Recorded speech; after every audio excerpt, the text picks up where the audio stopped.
بسم اللہ الرحمن الرحیم۔ السلام علیکم۔ میں اور میرا شوہر اور میرے 3 بچے، ہمارا ایک ہنستا بستا گھر تھا جہاں خوشیوں نے ڈیرے ڈال رکھے تھے۔ ہم اپنی زندگی میں پوری طرح مطمئن اور آباد تھے کہ جب ہم پر ایسی قیامت ٹوٹی کہ جس کا ہم گمان بھی نہیں کر سکتے تھے۔ وہ شخص جس پر بھروسہ کر کے ہم نے اپنی بچیاں اس کے حوالے کی تھیں، اس شخص نے ہمارے بھروسے کو تار تار کر دیا تھا۔ میری جیتی جاگتی بیٹی ایک زندہ لاش بن گئی تھی۔ کبھی کبھی تو وہ ایسے چیخیں مارنے لگتی کہ ہمارا سارا گھر لرز جاتا۔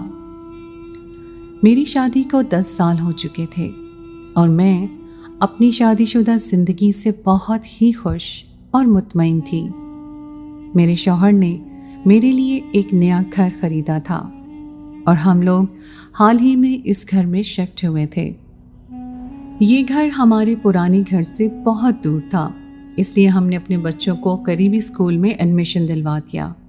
اسکول سے آنے جانے کے لیے وین کا انتظام بھی کر دیا گیا تھا، لیکن سارا مسئلہ عربی کی تعلیم میں تھا کہ قریب میں بچوں کا کوئی مدرسہ موجود نہیں تھا۔ ہمارے گھر سے بہت دور ایک مدرسہ تھا جہاں بچیوں کو دینی تعلیم دی جاتی تھی، لیکن روزانہ دوپہر میں میرے لیے یہ ممکن نہیں تھا کہ میں اپنی بیٹیوں کو لے جا سکوں، کیونکہ میرا ایک چھوٹا سا 6 ماہ کا بچہ بھی تھا۔ میں اپنی بیٹی کو لے کر بہت پریشان تھی، کیونکہ اس کی دینی تعلیم ابھی تک شروع نہیں ہوئی تھی، جبکہ وہ 8 سال کی ہو رہی تھی، اور میں بھی چھوٹے بچے میں اتنی مصروف رہتی کہ اسے خود سے پڑھا نہ پاتی۔ میں چاہتی تھی میری بچیاں عربی کی بہت اچھی تعلیم حاصل کریں، جس کے لیے کسی ماہر استاد یا استانی کا ہونا بہت ضروری تھا۔ میرے شوہر نے اس مسئلے کا حل یہ نکالا کہ ہمارے پڑوس میں ایک مولوی صاحب 2 بچوں کو پڑھانے کے لیے آیا کرتے تھے۔ میرے شوہر نے ان سے ہی بات کر لی کہ وہ ہماری دعا کو بھی ہمارے گھر آ کر پڑھا دیا کریں۔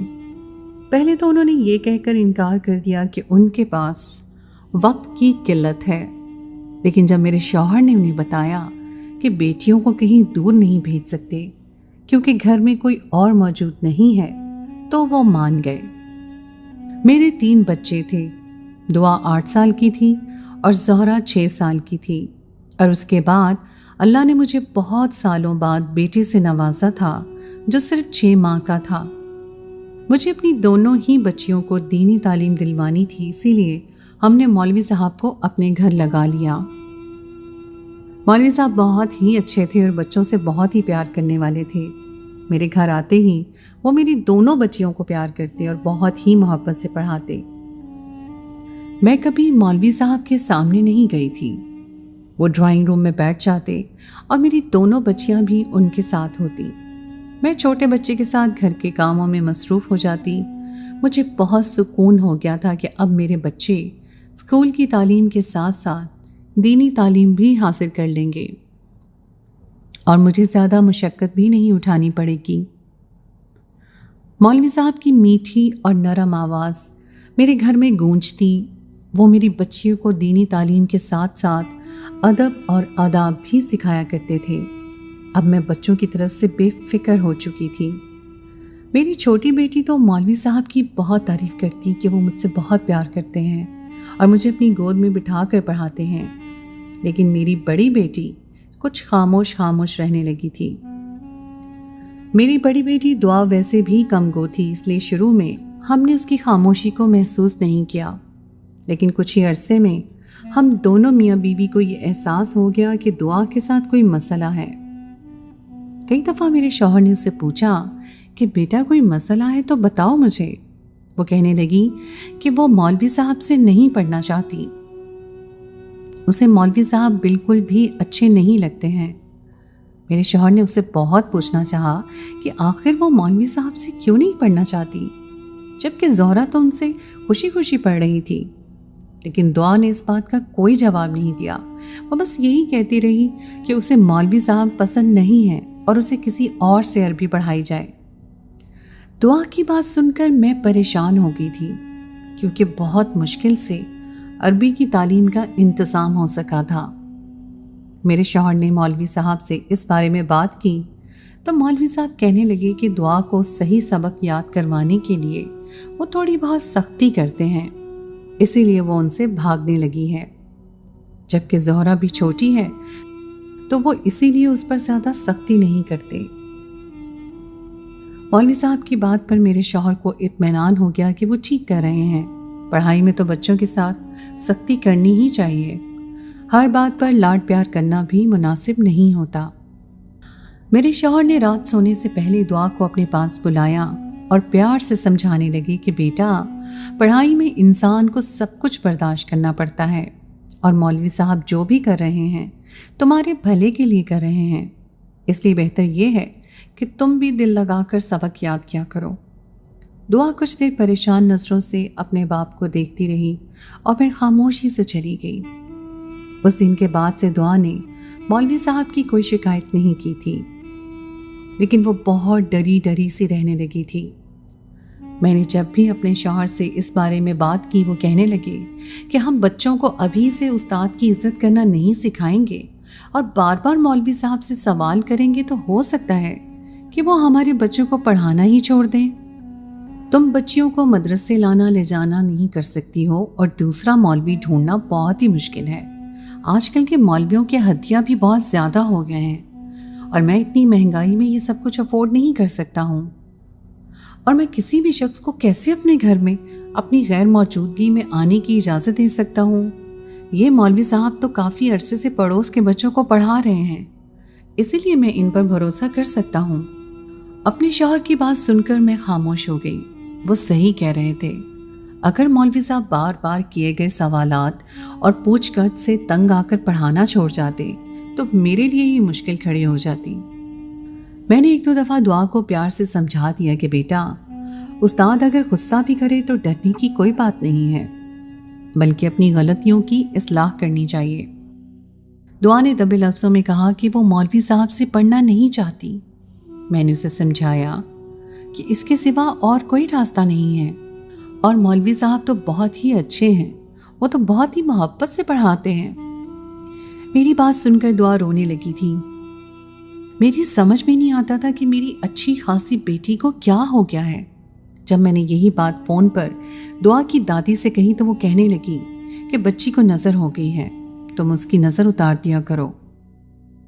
میں تو مولوی صاحب کی پارسائی کے گن گاتی تھی، کیونکہ انہوں نے کبھی آنکھ اٹھا کر میری طرف نہیں دیکھا تھا۔ جس وقت وہ پڑھانے آتے اور بچیاں گھر میں اکیلی ہوتی، لیکن مولوی صاحب نے کبھی کوئی ایسی حرکت نہیں کی تھی کہ مجھے ان پر شک ہوتا۔ میرے شوہر سے بھی ان کے کافی اچھے تعلقات تھے۔ میری بچیوں کے ساتھ ساتھ وہ پڑوس کے بھی 2 بچوں کو پڑھانے کے لیے ان کے گھر جاتے تھے، اور ان کی والدہ بھی مولوی صاحب کی بہت تعریف کرتی تھی۔ سبھی لوگ مولوی صاحب کی بہت عزت کرتے تھے۔ مولوی صاحب کبھی چاکلیٹ تو کبھی ٹافیاں لے کر آتے اور دعا اور زہرا کو انعام کے طور پر دے دیا کرتے۔ زہرا تو خوشی سے کھل اٹھتی اور ہر وقت امام صاحب کی گود میں بیٹھی رہتی۔ وہ دعا کو بھی اپنے پاس بٹھا کر ہی پڑھایا کرتے تھے۔ پچھلے کچھ دنوں سے دعا بجھی بجھی سی رہنے لگی تھی۔ اسکول سے بھی اس کی شکایت آ رہی تھی کہ وہ پڑھائی میں اب پہلے کی طرح اچھی نہیں رہی ہے۔ میں وقت نکال کر دعا کے اسکول گئی تو اس کی ٹیچر کہنے لگی کہ آپ کے گھر میں کوئی مسئلہ ہو گیا ہے، کیونکہ دعا کی پرفارمنس میں اچانک ہی بہت فرق آیا ہے، اب وہ پہلی جیسی نہیں رہی۔ اس کی کلاس میں کسی سے دوستی بھی نہیں رہی اور نہ ہی وہ کسی بھی سرگرمی میں حصہ لیتی ہے۔ دعا کی ٹیچر کی بات سن کر میں پریشان ہو گئی تھی۔ میں نے سوچا تھا کہ اس سلسلے میں اپنے شوہر سے تفصیل سے بات کروں گی۔ میں پریشان سی اسکول سے واپس آئی تو دعا سے کافی سوال پوچھے، لیکن اس نے کسی بات کا کوئی صحیح جواب نہ دیا۔ اتفاق سے اس دن مولوی صاحب بھی نہ آئے اور بچوں کی عربی کی چھٹی بھی ہو گئی۔ پڑوس کے بچوں کی والدہ نے بتایا کہ مولوی صاحب کی طبیعت کچھ ٹھیک نہیں ہے، ان کے پیر میں چوٹ لگی ہے اور وہ کچھ دن نہیں آ سکیں گے، اس لیے بچوں کی کتنی چھٹیاں کروانے سے بہتر ہے کہ ہم بچوں کو مولوی صاحب کے گھر پڑھنے کے لیے بھیج دیں۔ ان کا گھر زیادہ دور نہیں تھا۔ دعا اور زہرا پڑوس کے بچوں کے ساتھ آرام سے جا سکتی تھیں،